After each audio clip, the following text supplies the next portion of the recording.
রাম কি শুধু বিজেপির? রাম তৃণমূলের, রাম মুসলিমদেরও। বোদরাতে ঘটা করে রামনবমী পালন করলেন ক্যানিং পূর্বের বিধায়ক তথা ভাঙড়ের অবজারভার শওকত মোল্লা। নিজের বিধানসভা বোদরা অঞ্চলে কর্মী সমর্থকদের কথা মাথায় রেখে এবারে রামনবমী পালন করলেন তিনি। শওকত মোল্লার পাশাপাশি রামনবমীতে উপস্থিত ছিলেন ভাঙড় 1 নম্বর ব্লকের তৃণমূলের সভাপতি শাহজাহান মোল্লা সহ বোদরা অঞ্চলের অঞ্চল সভাপতি সাদেকুল দপ্তরি। এলাকার কয়েক হাজার দলীয় কর্মী সমর্থকদের নিয়ে রামনবমীর মিছিলে অংশগ্রহণ করেন শওকত মোল্লা। মিছিল শেষে ঘটা করে রামনবমী পালন করেন ক্যানিং পূর্বের বিধায়ক।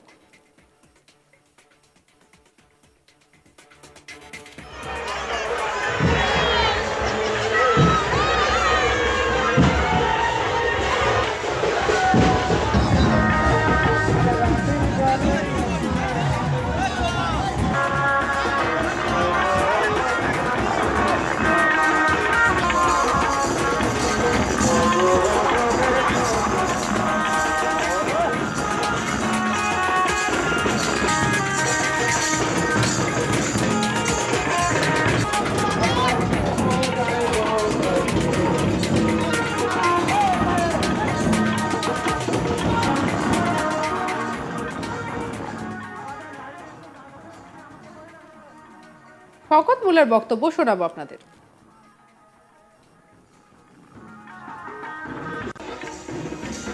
এটা হচ্ছে সম্প্রীতির বাংলা, এটা হচ্ছে একতার বাংলা, ঐক্যের বাংলা। আমাদের প্রিয় মুখ্যমন্ত্রী বলেন ধর্ম যার যার উৎসব সবার। আজকে আমরা এই উৎসবে সামিল হয়েছি এবং আমি মুসলিম, আমার কাছে মুসলিম ধর্ম পবিত্র। যে হিন্দু আছে, হিন্দু ভাই আছে, তার হিন্দু ধর্ম তার কাছে পবিত্র। কিন্তু আমাদের একে অপরের পাশে দাঁড়ানো এটাই আমাদের কর্তব্য। আমি ঠাকুর শ্রী শ্রী রামকৃষ্ণ পরমহংসদেবের কথা বলি, আমি রাজা রামমোহন রায়ের কথা বলি, স্বামী বিবেকানন্দের কথা বলি, কিংবা কাজী নজরুল ইসলামের কথা বলি, তারা একই কথা বলে গেছে। ফলে আজকে যারা ধর্ম নিয়ে যারা রাজনীতি করতে চাইছে তারা হলো এই বাংলার কাপুরুষ। আমরা কুরুক্ষেত্রের যুদ্ধের কথা জানি। এই কুরুক্ষেত্রের যুদ্ধের সবচেয়ে বড় খলনায়ক ছিল শকুনি মামা, আর আজকের বাংলার সবচেয়ে বড় খলনায়ক হচ্ছে শুভেন্দু অধিকারী। আজকে ধর্মকে সামনে রেখে যেভাবে আজকে সম্প্রীতিটাকে ধ্বংস করতে চাইছে, যেভাবে বাংলায় হিন্দু মুসলমানের বিভাজন করে দাঙ্গা বাঁধাতে চাইছে, তার বিরুদ্ধে বাংলার হিন্দু, মুসলমান, খ্রিস্টান, আদিবাসী আমরা সবাই ঐক্যবদ্ধ। আমরা সেই মানসিকতা নিয়ে আমরা চলি। আপনারা যেভাবে মিছিলে সামিল হয়েছেন সেভাবে সারা কেমন পাচ্ছেন সাধারণ কর্মীদের? আনন্দিত এবং গর্বিত যে আমার বিধানসভা এলাকায় সংখ্যালঘু বলতে আমার হিন্দু ভাই বোনেরা, এখানে সংখ্যাগুরু হচ্ছে মুসলিমরা। সংখ্যালঘুদের পাশে থাকার দায়িত্ব আমাদের সবচেয়ে বড়। এবং আজকের আমরা মনে করি যে বিজেপি সংখ্যালঘুদের উপর আক্রমণ করে আর আমরা সংখ্যালঘুদের পাশে দাঁড়াই, এটাই হচ্ছে ওদের থেকে আমাদের তফাৎ।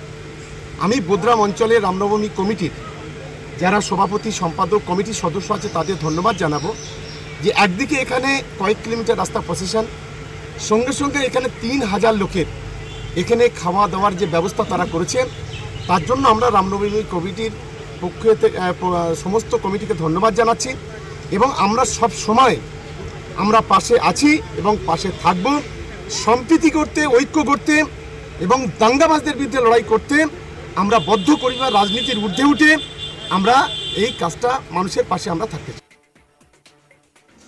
প্রসঙ্গত ক্যানিং পূর্বের তৃণমূল বিধায়ক তথা ভাঙড়ের পর্যবেক্ষক শওকত মোল্লাকে চ্যালেঞ্জ ছুড়ে দিয়েছিলেন বিজেপি নেতা দিলীপ ঘোষ।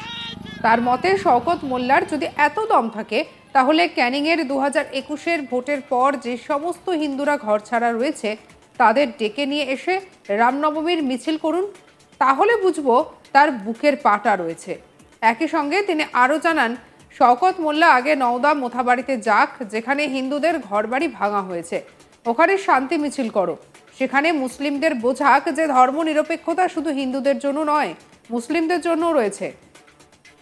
সোমবার সকালে ইকো পার্কে মর্নিং ওয়াকে ঠিক কি বলেছিলেন দিলীপ ঘোষ, আসুন শুনবো। রাম একটা আদর্শ, যে ভালো, যদি কাল মার্কস লেনিনের জন্মতিথি হতে পারে তো রামনবমী কেন হবে না?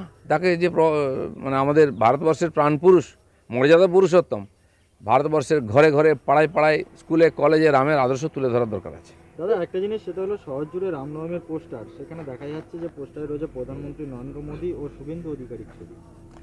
জানি না কে ছবি দিয়েছে, এটা কোনো রাজনৈতিক প্রোগ্রাম নয়। আমি রাজনৈতিক ব্যক্তি, আমি যদি কারো বিয়েতে যে রাজনৈতিক বিয়ে হয় নাকি, আমাকে যদি ডাকে রামনবমী মিছিলে হাঁটতে, আমি অবশ্যই হাঁটবো, একজন হিন্দু হিসাবে গর্বের সঙ্গে হাঁটবো, কারণ এরকম মহাপুরুষকে আমরা জন্ম দিয়েছি ভারতবর্ষে। আমি রাজনীতি করি, ভগবান রাজা ছিলেন রামচন্দ্র, তাই জয় শ্রীরাম বলি আমরা, এটা কোনো ধার্মিক স্লোগান নয়, ভুল করে ওরা। আর সেই জন্য তার আদর্শকে ভারতবর্ষে প্রতিষ্ঠিত করে রাম রাজ্যের কথা স্বয়ং গান্ধীজি বলেছেন। অপরদিকে অন্য বিজেপি নেতা সুনীপ দাস কি বলছেন শুনবো। বাংলা একটা কথা আছে, ভূতের মুখে রাম নাম, তারই প্রতিফলন আজকে দেখছি।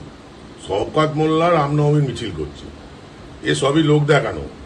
শওকত মোল্লা জানে বাঙালি হিন্দু আর জেগে উঠেছে, তৃণমূলকে ভোট দেবে না, সেই ভয়ে আজকে মিছিল করছে। কোনো সম্প্রীতি কিছু না। উনি যদি অতই সম্প্রীতি মানতেন, তাহলে 2021 সালে ইলেকশনের পরে যে বিজেপির কর্মীদের উনি মারধর করেছিলেন, হিন্দু কর্মীদের, তাদের নিয়ে মিছিলটা করতে পারতেন। সেটা করবেন না, সেই সাহস নেই। 2026 আসছে, কোনো বাঙালি হিন্দু তৃণমূলকে ভোট দেবে না এবং শওকত মোল্লাও হারবে। আমাদের কলিগ প্রসেনজিৎ সাহার রিপোর্ট দেখাবো। এবার রামনবমীর মিছিল করলেন ক্যানিং পূর্বের বিধায়ক তথা ভাঙড় তৃণমূল কংগ্রেসের অবজারভার শওকত মোল্লা। রবিবার সকালে দক্ষিণ 24 পরগনার ক্যানিং পূর্ব বিধানসভার অন্তর্গত ভাঙড়ের বোদ্রা এলাকাতে রামনবমীর শোভাযাত্রাতে যোগ দেন শওকত মোল্লা। দলীয় কর্মী সমর্থকদেরকে সাথে নিয়ে তিনি রামনবমীর মিছিল করেন। এলাকার সাধারণ মানুষের সাথে রামনবমীর শুভেচ্ছা বিনিময় করেন শওকত মোল্লা। রামনবমী যে শুধুমাত্র বিজেপির নয়, রামনবমী তৃণমূলের, রামনবমী মুসলমানদের সকলেরই, সেই বার্তাই কার্যত শওকত মোল্লা দিতে চেয়েছেন।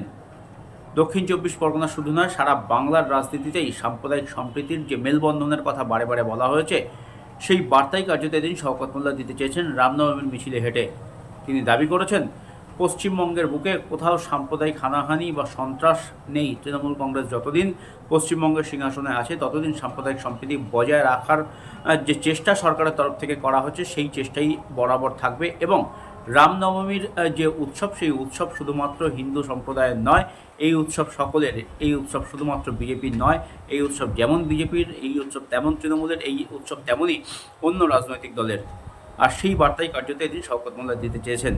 এদিন সকালে ভাঙড়ের বোদ্রা এলাকাতে তিনি শোভাযাত্রাতে যোগ দেন, এলাকার সাধারণ মানুষের সাথে রামনবমীর শুভেচ্ছা বিনিময় করেন এবং তারপর সংবাদ মাধ্যমের মুখোমুখি হয়ে শওকত মোল্লা দাবি করেছেন, রামনবমীর যে উৎসব সেটা সকলের। তৃণমূল কংগ্রেস শিখিয়েছে ধর্ম যার যার, উৎসব সবার। অর্থাৎ একদিকে যেমন দুর্গাপুজো হয়, তখন যেমন মুসলমান সম্প্রদায়ের মানুষ সেই দুর্গাপুজোতে সামিল হন, তেমনি বাংলার বুকে যখন ঈদ পালিত হয়, তখন সেই ঈদেও হিন্দু ধর্মের মানুষ বা অন্য ধর্মের মানুষ সামিল হন, মুসলমানদের পাশে দাঁড়ান, কাঁধে কাঁধ মিলিয়ে সাম্প্রদায়িক সম্প্রীতির যে বার্তা তারা দেন, সেই বার্তাই বাংলা সংস্কৃতি। আর এই বাংলা সংস্কৃতিকে ক্ষুণ্ণ করতে উদ্যত হয়েছে বিজেপি। রাজ্যের বিরোধী দলনেতা শুভেন্দু অধিকারী, তিনিই কার্যত বাংলার এই সাম্প্রদায়িক সম্প্রীতিকে নষ্ট করার চেষ্টা করছেন, তেমনটাই বার্তা দিয়েছেন শওকত মোল্লা। তিনি দাবি করেছেন, বিভিন্ন উস্কানিমূলক মন্তব্য এই রামনবমীর মিছিল বা শোভাযাত্রাকে কেন্দ্র করে বা রামনবমী পালন করাকে কেন্দ্র করে শুভেন্দু অধিকারী রাখছেন, জানিয়ে বাংলার যে সাধারণ পরিস্থিতি, বাংলার যে সাধারণ বাতাবরণ, সেটা নষ্ট হতে পারে। আর সেই কারণেই তিনি এদিন রামনবমীর মিছিলে হেঁটে কার্যত বার্তা দিতে চেয়েছেন সাম্প্রদায়িক সম্প্রীতির।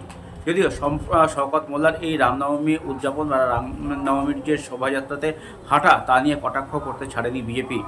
রাজ্য বিজেপির সাধারণ সম্পাদক সুনীপ দাস তিনি দাবি করেছেন, ভূতের মুখে রাম নাম। তিনি কটাক্ষ করেছেন শওকত মোল্লাকে। তিনি দাবি করেছেন যে হিন্দুরা জেগে উঠেছে, আর সেই কারণে তৃণমূল কংগ্রেস বুঝতে পেরেছে যে আগামী 26-এর নির্বাচনে তাদের যথেষ্ট ভয় রয়েছে, আর সেই কারণেই তারা এবার রামনবমী উদযাপনে সামিল হয়েছে।